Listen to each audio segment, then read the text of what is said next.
BA third year home science students and MMSC food and nutrition students. आज हम लोग नया चैप्टर शुरू कर रहे हैं। ये है balance nutrition for toddlers. Toddlers मतलब 1 to 3 years ओल्ड चाइल्ड जो होते हैं उनको टॉडलर्स कहा जाता है।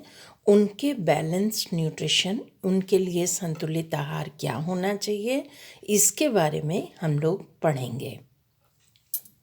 ग्रोथ ड्यूरिंग इन्फेंसी, अभी तक हम लोगों ने इन्फेंसी पढ़ा, यानी 0 to 1 year का जो बच्चा होता है उसके बारे में हम लोगों ने पढ़ा, उसके पूरा न्यूट्रिशन पढ़ा, उनकी प्रॉब्लम्स को पढ़ा। आज हम लोग ये देख रहे हैं कि इन्फेंसी के टाइम यानी 0 to 1 year में जब बच्चा पैदा होता है और तब से लेके 1 साल तक ग्रोथ बहुत फास्ट होती है, बहुत तेज़ी के साथ होती है। तो growth during infancy is very rapid and the dietary needs are correspondingly high. बहुत तेज़ी के साथ बच्चा 1 साल की उम्र में बढ़ता है और उसको बहुत ज़्यादा आहार की यानी डाइटरी नीड्स जो होती हैं उसकी ज़्यादा होती हैं। Toddlers eat less food and have less appetite. जो टॉडलर्स होते हैं 1 साल के बाद इन बच्चों की भूख कम हो जाती है और वो खाना भी बहुत कम खाते हैं। उनका ध्यान बंटने लगता है, खेल कूद में इधर उधर खुरापात करने में, बदमाशियाँ करने में अब वो बिज़ी हो जाते हैं, तो उनको भूख भी बहुत कम लगती है। In the second year and to the year of childhood, the children's muscles development is more, bone begins to lengthen, although the skeleton growth is slower. होता क्या है कि इस समय लगता है कि बच्चा बहुत तेज़ी से नहीं बढ़ रहा है, जबकि पहले साल में बहुत तेज़ी के साथ में बढ़ता है। यहाँ इस एज ग्रुप में सेकेंड ईयर की एज से लेके चाइल्डहुड तक की एज में उनकी मसल्स का डेवलपमेंट बहुत ज़्यादा होता है और बोन्स लंबी होती हैं, लेकिन जो स्ट्रक्चर होता है स्केलेटन ग्रोथ का वो स्लो होता है। इसलिए देखने में लगता है कि बच्चा तो तेज़ी के साथ बढ़ नहीं रहा है। Hence, during this period, the child needs less calories but more protein and minerals for growth.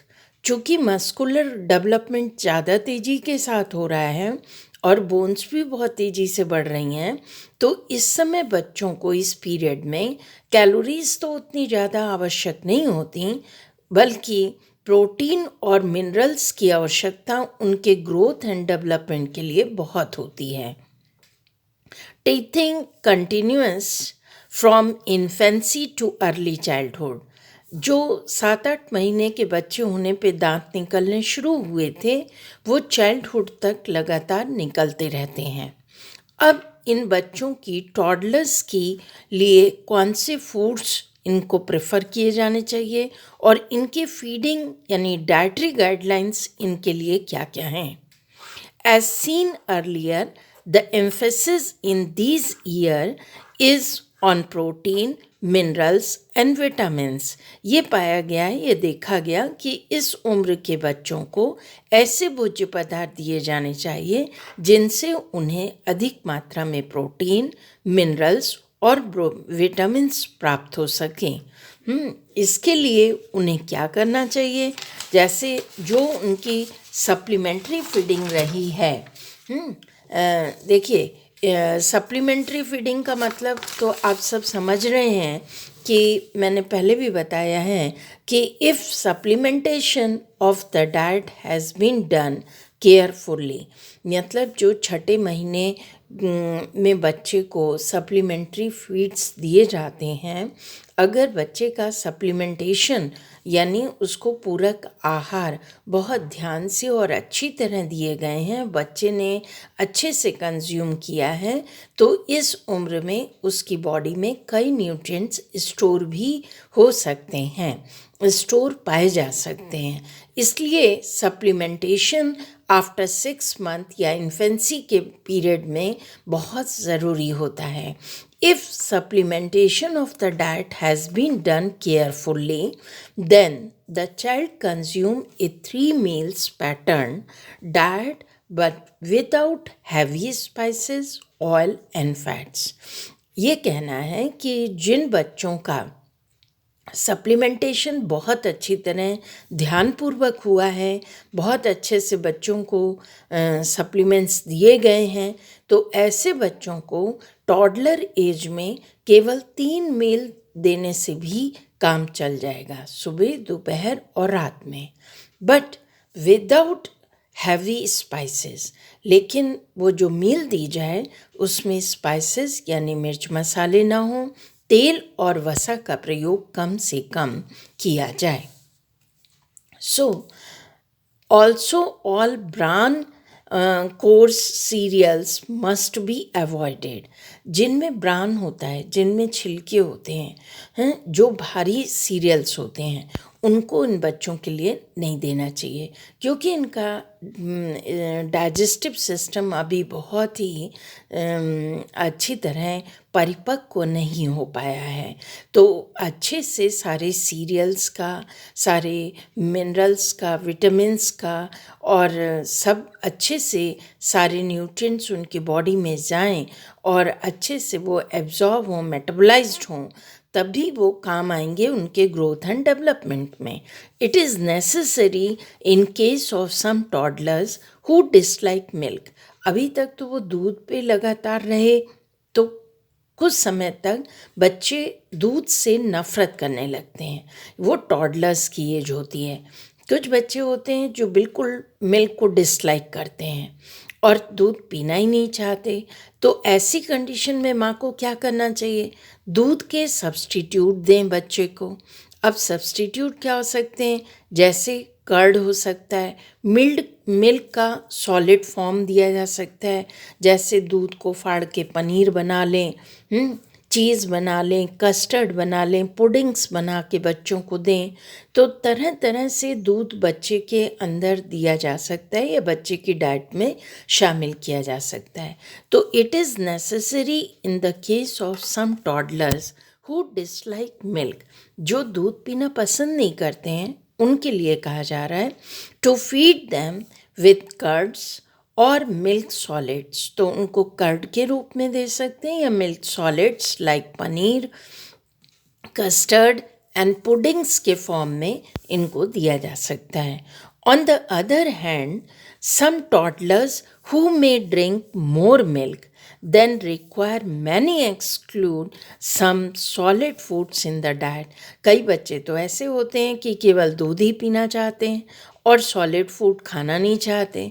तो उनकी डाइट में सॉलिड फूड्स, अगर मिल्क ज़्यादा ले रहे हैं फिर तो सॉलिड फूड को थोड़ा सा, अगर वो अवॉइड भी कर रहे हैं, एक्सक्लूड कर रहे हैं, तो थोड़ा उनके उस पर ध्यान देना चाहिए।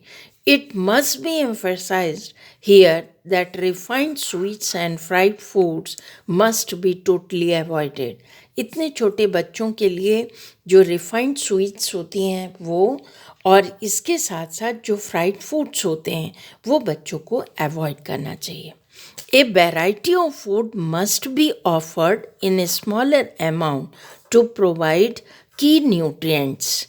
देखिए, की न्यूट्रिएंट्स का मतलब प्रोटीन, मिनरल्स, विटामिन्स, वो प्राप्त होने चाहिए बच्चों को। मतलब उनके भोजन में वैरायटी होनी चाहिए। और वैरायटी का मतलब खूब बड़ी सी थाली सजा करके रंग बिरंगे खाद्य पदार्थों या विभिन्न प्रकार के पदार्थों से नहीं रखनी चाहिए। वैरायटी होनी चाहिए, लेकिन बहुत ही छोटी, बहुत ही थोड़ी मात्रा में कोई भी फूड स्टफ उन्हें सर्व करना चाहिए और ऐसी चीज़ें देनी चाहिए जिससे उन्हें की न्यूट्रिएंट्स, यानी जो उनके लिए बहुत इम्पॉर्टेंट न्यूट्रिएंट्स हैं, जैसे प्रोटीन, मिनरल्स, विटामिन्स, इनको अत्यंत आवश्यकता है इनकी ग्रोथ एंड डेवलपमेंट के लिए, ये इनको दिया जाना चाहिए। The mother may encourage some degree of food choice and self-feeding so that eating can be pleasant and positive means of development. ये कहना है जिस तरह से माँ यहाँ बैठा कर के गोद में पिक्चर दिखा रहे हैं कि after 1 year the child takes some food as family takes with little modification. इसका मतलब है कि घर में जो कुछ भी बनता है 1 साल का जब बच्चा हो जाए तो बच्चे को उसमें बहुत थोड़ा सा मॉडिफिकेशन करके बच्चे को खिलाना चाहिए। अब माँ एनकरेज करती है इस एज ग्रुप में कि बच्चा अपने हाथ से खाना शुरू करे। अगर बच्चा सेल्फ फीडिंग करता है, एक तो वो फूड चॉइस उसकी क्या है इसको वो ध्यान दे कि बच्चा क्या खाएगा और क्या नहीं खाएगा, और सेल्फ फीडिंग के ऊपर भी माँ जोर दे सकती है कि बच्चा खुद से खाए। तो उसमें क्या होता है, so that eating can be pleasant, तो खाने में उसको मज़ा आता है और उसके डेवलपमेंट के लिए ये बहुत पॉजिटिव साइन है जिससे उसका डेवलपमेंट बहुत प्रॉपर होता है। यहाँ एक चार्ट मैं आपको बताने जा रही हूँ जो कि ICMR Indian council of medical research 2010 ने RDI दिया है, यानी रिकमेंडेड डाइटरी इनटेक दिया है, टॉडलर्स के लिए बताया है। ये इसको हमने कॉलम्स में बनाया है। यहाँ न्यूट्रिएंट्स हैं, 1 to 3 year टॉडलर्स हैं। अब चूँकि न्यूट्रिएंट्स ज़्यादा थे तो दूसरी रो में भी न्यूट्रिएंट्स हैं और टॉडलर्स हैं। अब देखते हैं हम लोग 2010 के अकॉर्डिंग। स्टूडेंट्स, आप ये पूरी अच्छी तरह इनका RDI याद कर लीजिएगा क्योंकि ये एग्ज़ाम के लिए और आगे कॉम्पिटिटिव एग्ज़ाम्स के लिए ये इसकी बहुत ज़्यादा ज़रूरत है। जो टॉडलर्स होते हैं 1 से 3 साल के बच्चे, उनका वज़न एवरेज वज़न जो है वो 12.9 किलोग्राम का होता है। मैंने आपको पहले भी बताया था जब बच्चा पैदा होता है अगर उसका ग्रोथ एंड डेवलपमेंट पूरे साल भर प्रॉपर चलता है तो 6 महीने का होने पर उसका वज़न दुगना और 12 महीने का होने पर वज़न 3 गुना, यानी अगर वो 3 किलो वज़न का पैदा हुआ तो 6 महीने का होने पर वह 6 किलो का हो जाता है और जब वो 12 महीने का होता है तो वो 9 किलो वज़न का होता है। लेकिन 1 से 3 साल के बच्चे का वज़न 12.9 किलोग्राम होता है। ऐसे बच्चों को प्रतिदिन कितनी ऊर्जा लेनी चाहिए? Energy 1060, protein 16.7, fat 27 grams per day, calcium milligram में है 600 milligram per day, iron 9 milligram per day. Iron already उनके लीवर में पहले से स्टोर भी होता है और अगर सप्लीमेंटेशन प्रॉपर किया गया तो ये आयरन भी कवर कर लेता है। विटामिन ए 2 फॉर्म में होता है, retinol and beta carotene. Retinol mu g में यानी 400 mu g, beta carotene 3200 mu g, thiamine 0.5 milligram, riboflavin 0.6 milligram, niacin 8 milligram, pyridoxine 0.9 milligram, ascorbic acid यानी vitamin C 40 milligram, dietary folate mu g में मेजर करते हैं 80 म्यूजी, विटामिन B12 यानी साइलोकोबालामिन 0.2 से 1 म्यूजी के करीब उनको आवश्यक प्रतिदिन होता है। मैग्नीशियम मिलीग्राम में मेज़र करते हैं 50 milligram, zinc 5 milligram per day. तो ये ICMR 2010 का इनका RDA चार्ट है टॉडलर्स के लिए जिनकी उम्र 1 से 3 वर्ष की है। इस चार्ट को स्टूडेंट्स आप बहुत अच्छी तरह याद कर लीजिएगा और मैंने उनकी क्या क्या डाइटरी गाइडलाइंस उनके लिए होती हैं 1 to 3 ईयर बच्चों के लिए, ताकि इनकी ग्रोथ एंड डेवलपमेंट सफ़र ना करे और आगे उनका बेटर ग्रोथ हो, इसके ऊपर माताओं को माँ को और घर के हर मेंबर को विशेष रूप से बच्चों के लिए ध्यान देना चाहिए। Thank you.